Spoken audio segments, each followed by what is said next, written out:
Dr. and Professor Iro Chagua, candidate for the United States Senate in the upcoming month of April, right? Yes, good afternoon, Pablo. Thank you very much for inviting me to your show. Greetings to all the people in Argentina and to all the Peruvians living there. There are many. Yes, absolutely, that's right.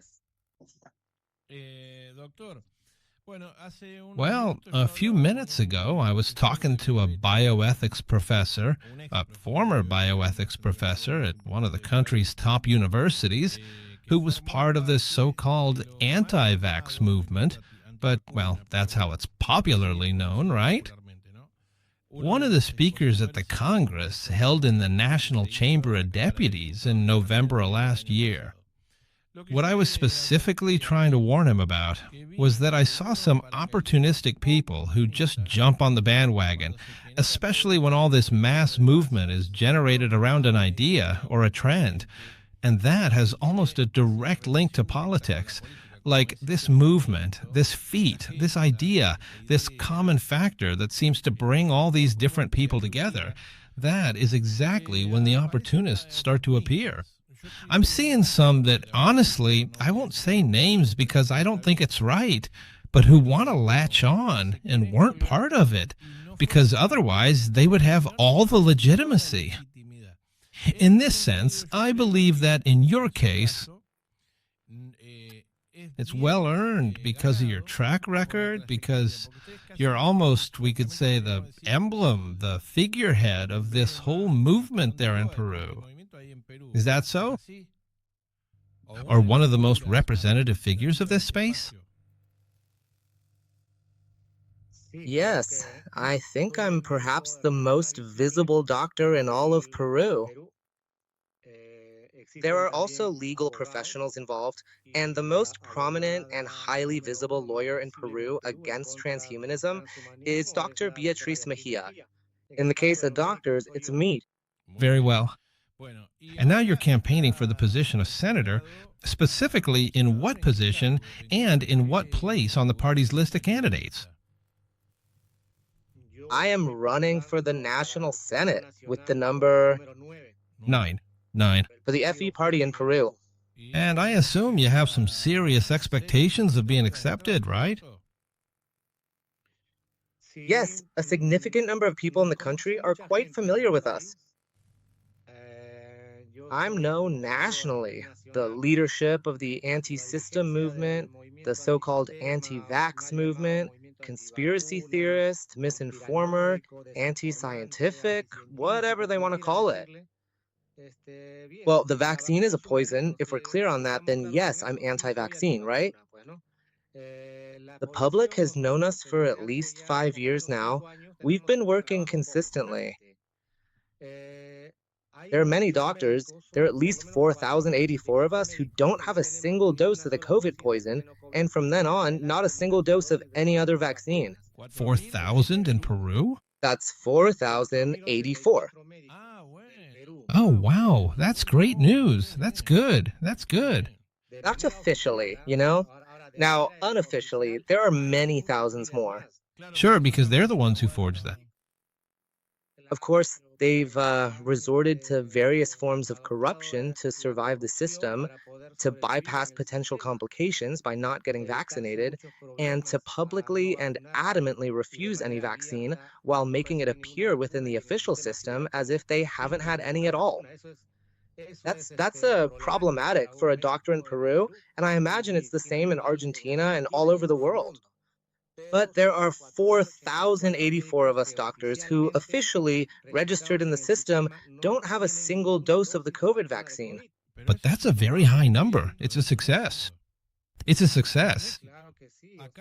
There might be 4,000 here, but not who've officially admitted it, because on the down low, I've heard from doctors I know who refuse. They know what's in the vaccine, that it's garbage, this and that, the so-called vaccine too. But they appear as vaccinated. A lack of morals there, right? Yes, doctor, sorry for interrupting you.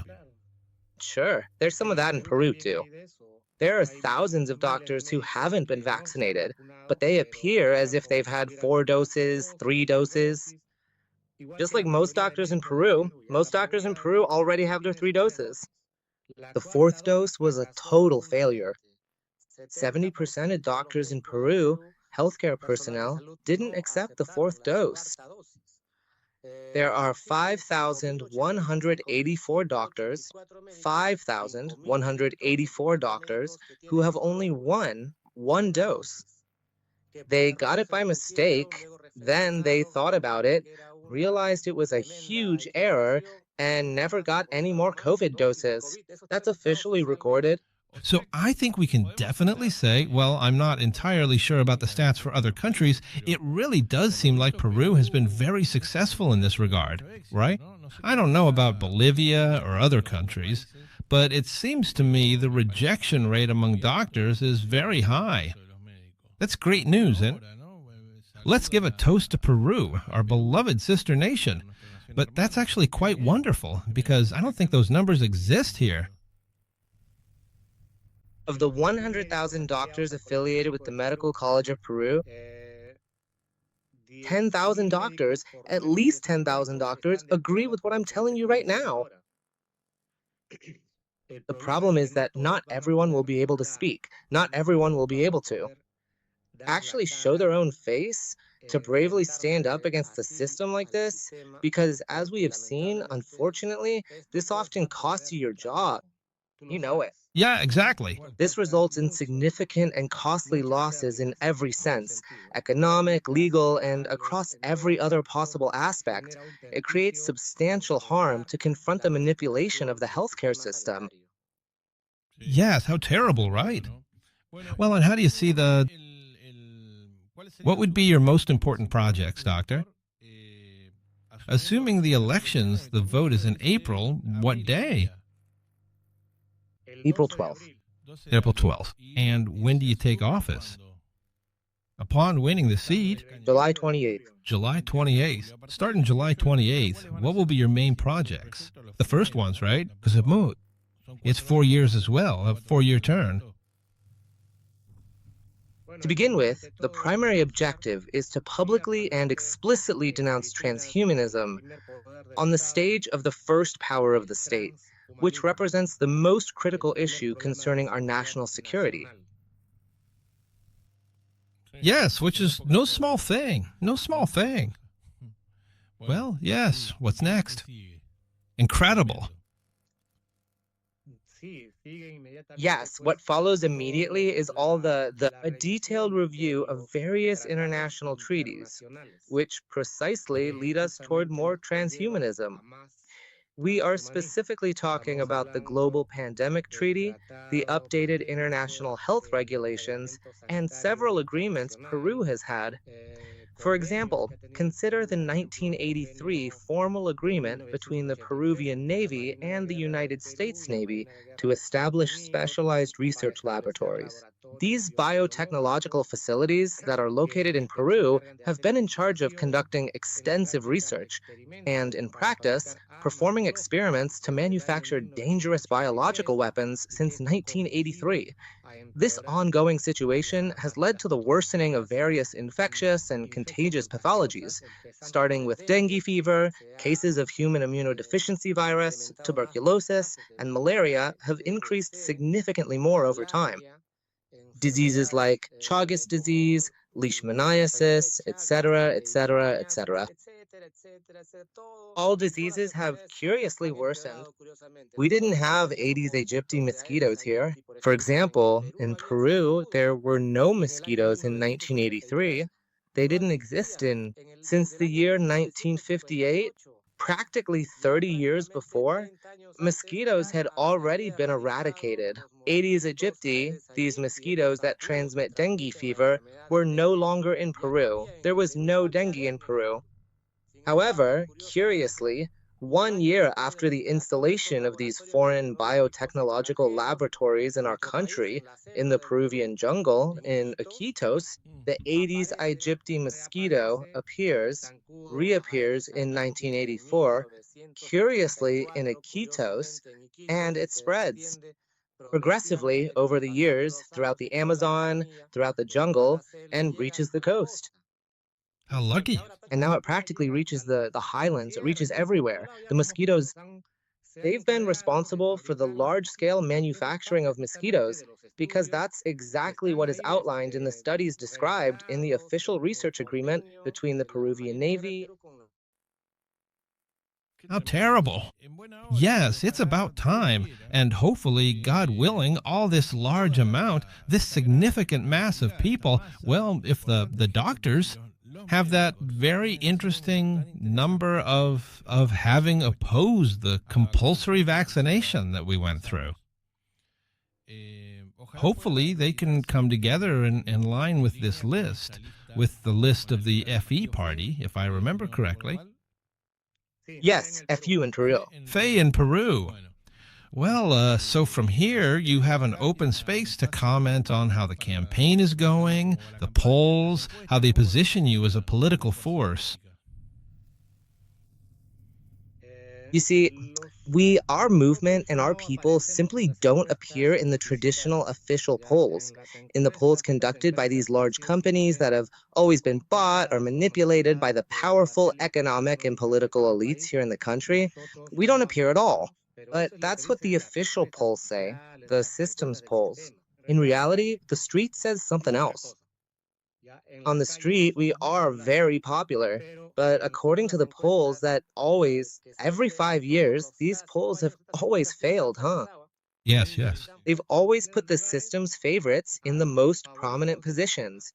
They choose the most ideal candidate from the left or the most ideal candidate from the right, all compatible with not changing the system, all compatible with us remaining a globalized country, a totally miserable country, and accepting all these globalized impositions forced upon us from the World Health Organization, from the United States Federal Reserve, from the WTO, from the UN. Absolutely. All global policies are adopted on bended knees and cheerfully, happily by these traditional politicians. And these gentlemen just show up there in the polls, but when push comes to shove, the people respond differently in the moment. And then presidents emerge that they don't expect. Sure, usually they purchase the influence of the presidents anyway, and usually the entire political class eventually becomes completely compromised. But Or conditioned. in this case, I speak for the people who know us or with whom we have worked for many years, and that time we have fought together gives us the proven history and established reputation to really guarantee that we will continue doing our consistent daily work and routine operations. Because we are not saying this simply for campaign reasons. We have been fighting against this for many, many years now, Right. post-pandemic. That's why I started the interview like this, validating this, recognizing this, the track record, and not opportunism, right? I think that. So, to wrap up this interview, Doctor, I am definitely holding you to that promise. If you win, and when you eventually travel to Argentina, please come visit us at the station in the studio, and we will do a full live and direct interview together. I want to send you my very best wishes, because they are certainly needed right now. Well, and every single person who fights for this cause, those on this side of the street, it would be truly beneficial if they were to support the list, don't you agree? Because of various differences and perspectives, we don't like everything about everything, and we don't have to agree with each other 100% of the time, but it's very important to have voices that truly understand and speak out about these things in every Congress of every country in Latin America, right? Empower translations. Translations for all humanity.